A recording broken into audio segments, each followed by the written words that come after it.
de mercado y también a las comparecencias de Janet Yellen y de Jerome Powell. Nos acompaña Juan Enrique Cadiñanos. Juan Enrique, muy buenas tardes. ¿Qué tal? Buenas tardes.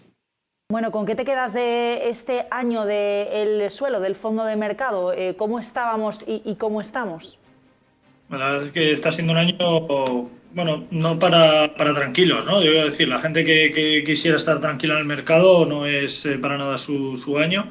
Obviamente un año con volatilidad, con mucha incertidumbre dentro de lo que es la renta variable y por el momento sigue así.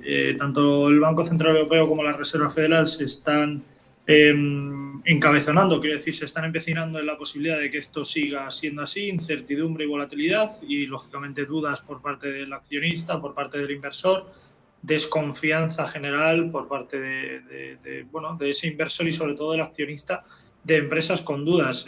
Tenemos sectores que siguen capeando la situación, siguen capeando de forma clara y contundente el temporal, pero hay otros con los que vemos una clara volatilidad, una clara incertidumbre a corto plazo y que lógicamente eso por el momento no va a concluir, no va a acabar y lógicamente veremos a ver esas referencias macroeconómicas, el sesgo que tienen por el momento, como digo, incertidumbre, muchas dudas y sobre todo dudas de las que no reflejan una clara continuidad en el mercado y sobre todo unas perspectivas positivas, sobre todo para ese corto plazo. Juan Enrique, no solo hoy las bolsas han empezado con dudas en Estados Unidos, los principales índices han iniciado pues hoy la sesión bursátil con esas caídas. También estamos viendo los rendimientos de los bonos del Tesoro caer a la espera de esa comparecencia de Jerome Powell, el presidente de la Reserva Federal, y de Janet Yellen como secretaria del Tesoro de Estados Unidos. Más o menos en torno a las 5 de la tarde vamos a poder escucharles. Jerome Powell, sin duda alguna, en esa audiencia ante el Congreso va a tener que afrontar bastantes preguntas, cuestiones sobre los potenciales riesgos derivados de la política monetaria, la política ultra expansiva que ha llevado a cabo la Reserva Federal en medio de la crisis sanitaria, con una Janet Yellen que, por cierto, también, de alguna forma, ya hace unas semanas nos daba pistas de querer apoyar una subida de impuestos. ¿Qué podemos esperar? ¿Cuáles son las principales claves que vamos a tener que tener en cuenta, no solo hoy, sino también mañana, que también vamos a tener una segunda audiencia?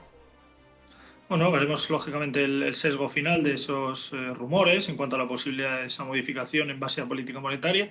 Lógicamente una subida de tipos sería algo negativo en general para la renta variable, positivo para el bono, también para el dólar, pero lógicamente para la renta variable podría generar muchas dudas y sobre todo continuidad a esas posibles caídas que estamos viendo en el corto plazo.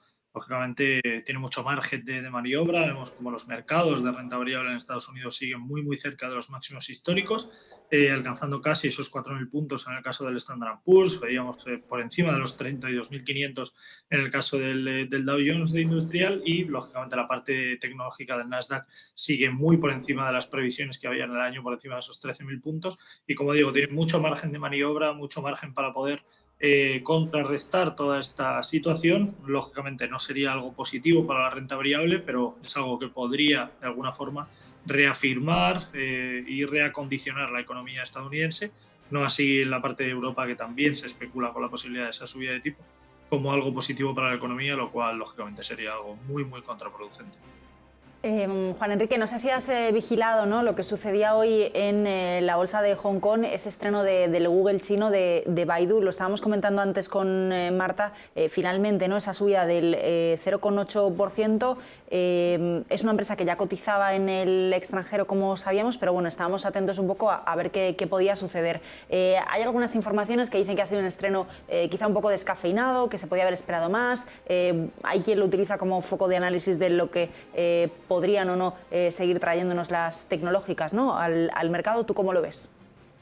La verdad es que no creo que haya sido el momento oportuno, ¿no?, para esa salida, esa OPV, en la cual, lógicamente, como bien decís, se esperaba mucho más, ya no que sea descafeinado, se esperaba mucho más volumen, ya no tanto en el rendimiento, sino en el volumen de contratación, la liquidación que ha podido generar a lo largo de la jornada no ha sido la esperada. De hecho, no ha sido ni la mitad de lo que se esperaba en esas últimas previsiones por parte del consenso de analistas, y esto lógicamente genera mucha incertidumbre. No hay que olvidar que estamos hablando de la parte tecnológica, que es uno de los sectores que más atención está captando por parte de inversores a nivel mundial, pero que, como digo, no creo que sinceramente sea el mejor momento para una UPV esta situación. Se especula y se habla sobre la posibilidad de hacer nuevas salidas en rendimiento y sobre todo nuevas salidas a bolsa, tanto de ese sector como de otros, pero lógicamente las previsiones pueden cambiar en el corto plazo, pero como digo, las previsiones, no, el resultado final, ¿no?, de la jornada no ha sido como se esperaba, sobre todo la captación de esa liquidez, y lógicamente esto podrá repercutir negativamente tanto a la compañía como al sector, ya no solo en la parte de Hong Kong, sino en general para todo el mercado al que pertenece, y obviamente a nivel mundial se irán tomando medidas por parte de compañías que sí que se espera que salgan a bolsa, pero lógicamente ya hay rumores de que puede haber un aplazamiento en esas OPVs a corto plazo y pasarlas más a dentro de unos meses. Más allá de las tecnológicas, también resulta inevitable, Juan Enrique, mirar a lo que ocurre en el sector farma. Seguimos a vueltas con todo lo que está ocurriendo con AstraZeneca. Se está convirtiendo, de hecho, casi en un caso de ejemplo de crisis reputacional en mayúsculas. Si ya teníamos esos rifirrafes con la Unión Europea en materia de las entregas de dosis de vacunas, ahora con todas las sospechas, con todos los temores relacionados con los coágulos sanguíneos o los fallecimientos tras la inoculación de su vacuna, se une el hecho de que después de conocer este lunes que, según un ensayo en Estados Unidos, la vacuna demuestra una efectividad del 79%, hoy conocemos que AstraZeneca podría haber incluido información desactualizada de cara a ese ensayo. Por tanto, esa efectividad que conocíamos ayer y que de alguna forma pretendía insuflar algo de confianza respecto a la compañía, hoy se desvanece. Hoy la compañía está cayendo más de un 2%. Juan Enrique, realmente, ¿qué es lo que debemos observar en esta compañía? Hablamos de un sector, el farma, que se había ganado un poquito más la confianza del público en general en medio de la crisis sanitaria, pero ahora de alguna forma AstraZeneca está mermando todo lo conseguido en el último año.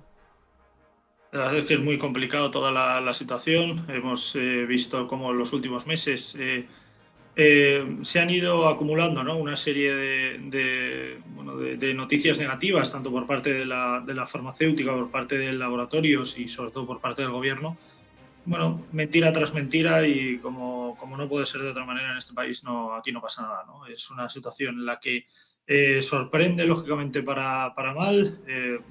Como mera anécdota, nosotros, lógicamente nuestra empresa, al ser internacional, lo que me preocupa es cómo nos ven desde fuera, ¿no? Estamos hablando de un país que desde fuera se nos sigue viendo como una broma, como si fuéramos un circo, políticos mintiendo y aquí no pasa nada, farmacéuticas que primero hay problemas con las dosis, luego problemas con las jeringuillas, luego resulta que la eficacia no es la misma, ahora que han engañado y que han ocultado información.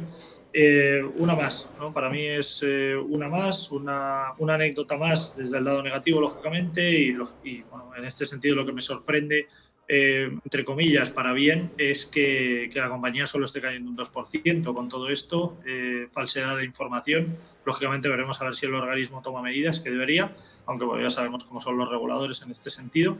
Habrá muchos intereses detrás y obviamente iremos viendo poco a poco cómo esos intereses irán colándose, irán haciendo un poco de perfil y sobre todo, como digo, de embudo de cara a los intereses que pueda haber más allá de este corto plazo. Estoy totalmente de acuerdo en que la economía tiene que recuperar, tiene que empezar a crecer, pero lógicamente la salud del ciudadano tiene que estar por encima de todo, y por el momento a la espera lógicamente de ver acontecimientos, de ver novedades y sobre todo de ver cuál es la próxima toma de decisión por parte del regulador y por parte del organismo de salud, y veremos lógicamente cuál es ya no el sesgo, sino el modus operandi, ¿no? ¿Cuál es el siguiente paso al respecto? Mucha gente que ya ha sido vacunada con la primera dosis, mucha gente que tiene fechas para las siguientes, incluso para la primera, y aquí seguimos, ¿no? Se prometió que el 70% de la población iba a estar vacunada antes de verano, se reafirmó en esa promesa hace apenas una semana. Seguimos sin noticias y yo creo que, por desgracia, seguiremos, ¿no?, próximamente sin ellas, pero aquí no pasa nada. Esto es España, los medios los controlan quien sabemos y al final pues seguimos en la misma situación.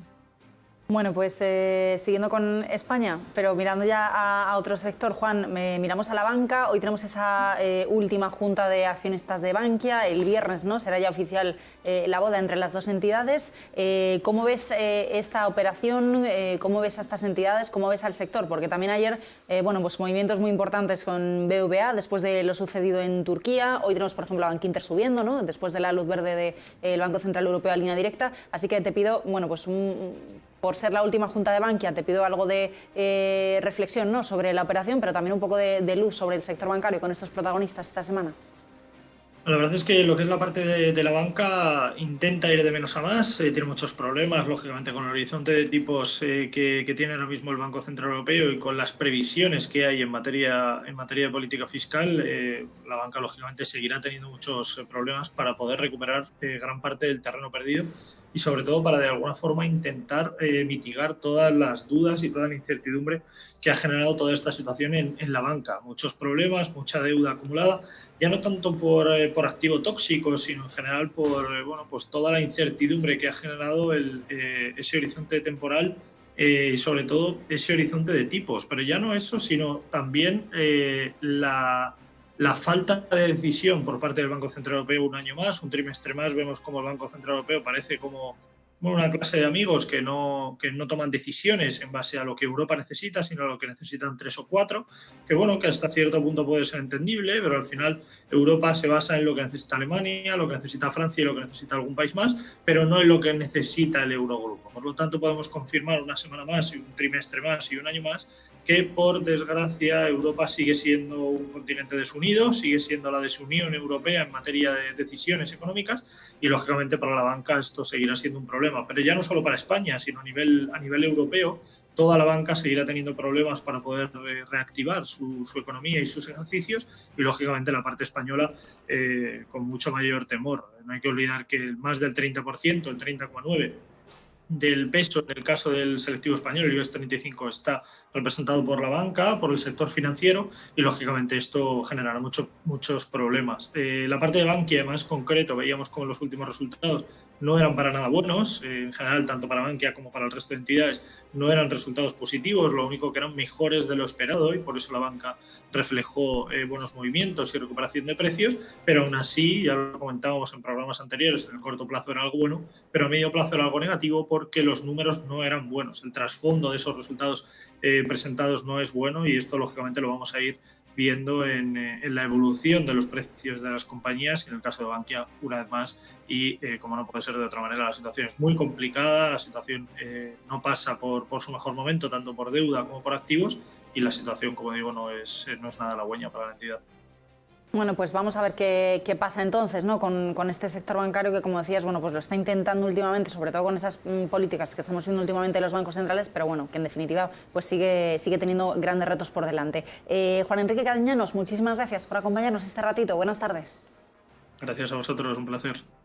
Bueno, pues gracias a ti también, Marta. Nos vamos un minuto a publicidad.